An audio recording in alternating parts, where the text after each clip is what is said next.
yung pinaghanap ng asawa si Isaac. Di ba si Abraham ang Yes, 'di nag-initiate ba? lahat nun? Napakaganda ng aral ng Katoliko. So si Bro Tito Bo pala. Sorry. Magandang umaga po. What's up, Tito? Ano po ang ating relihiyon? Pagka po ba narinig ko po kanina yung fullness of God, Mm, yung Colossians 2:9. yes po. Pagka po ba sinabing nananahan yung fullness of God, Diyos po ba yun? Yes, bro. For in Him dwells, no? Naniniwala ka ba nasa loob ni Diyos mo yung nasa loob ni Jesus mismo yung Diyos? Ganito naman po. Doon Kasi yung hindi para sa iyo ba, naniniwala ka ba sa Trinity ba? Kilalanin mo na kita. INC nga po ako. Ayun si ka. So, yun. So, para sa for in Him dwells the fullness of the Godhead bodily. Ayun yung sabi doon, no? So, naniniwala ka ba ang Diyos Ama ay nasa loob mismo ng katawan ni Jesus ng panahon na yun? Sumanib, ganon. O parang ganun. No? Para sa iyo, sa palagay mo?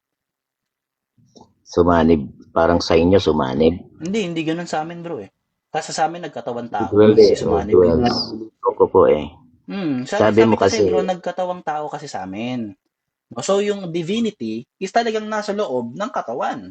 Nababalot siya ng katawan, yung divinity ni Jesus Christ. Hindi nga. Kaya makikita mo yan ngayon makikita mo yan ngayon sa Pilipos 2. Philippians 2, ito po isa pang tanong. 6. Doon po ba sa sabi bro, mamaya ka na magpatalon-talon. Dito muna tayo isa-isa. Talon-talon.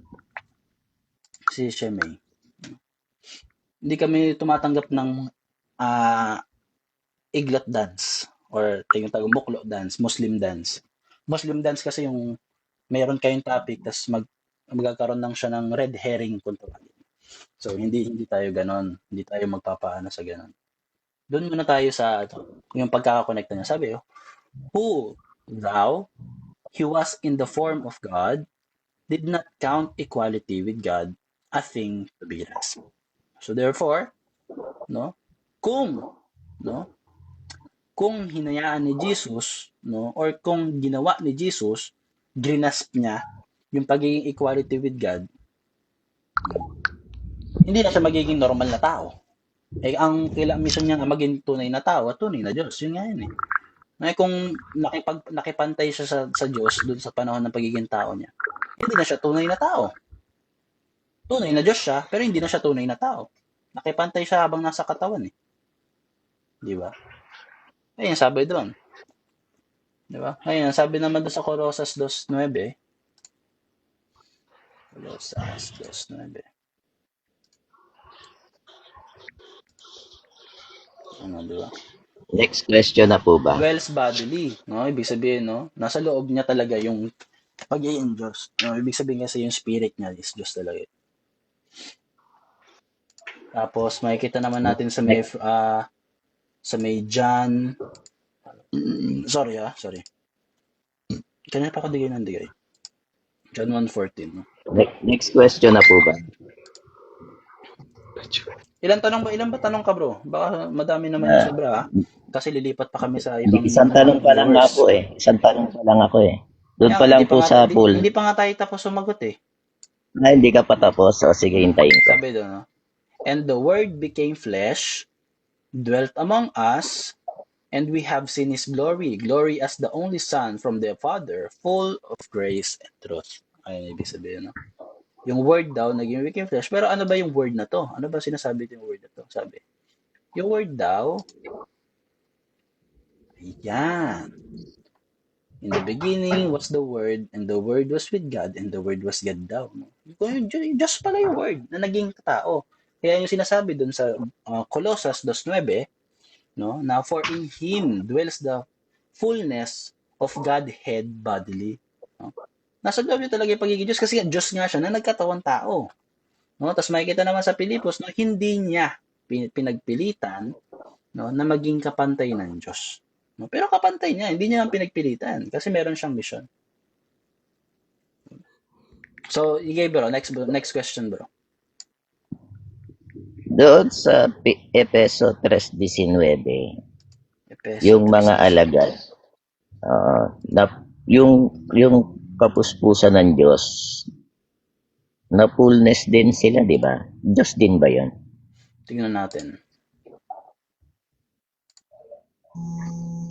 Yan ba? 3:9? Efesos 3:9? 3:19.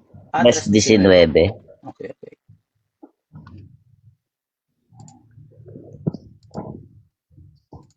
Hmm. Asan na yung ano ko? Yan sabi. And to know the love of Christ that surpasses knowledge, no? That you may be filled with all the full, you may. Ang sabi dito, you may be filled with all the fullness of God.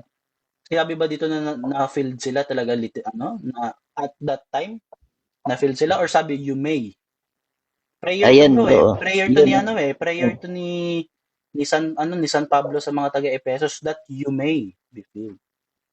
Ayan, napuspos din sila, di ba? Ng Hindi mo fullness of pwedeng God. sabihin napuspos sila kasi Ayan doon yan, bro. Nakasulat yan eh. Oh.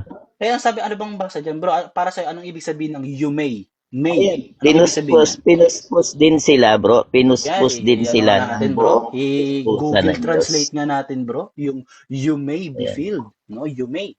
Kung ang ibig sabihin ba ng Napuspos you din may sila is, eh.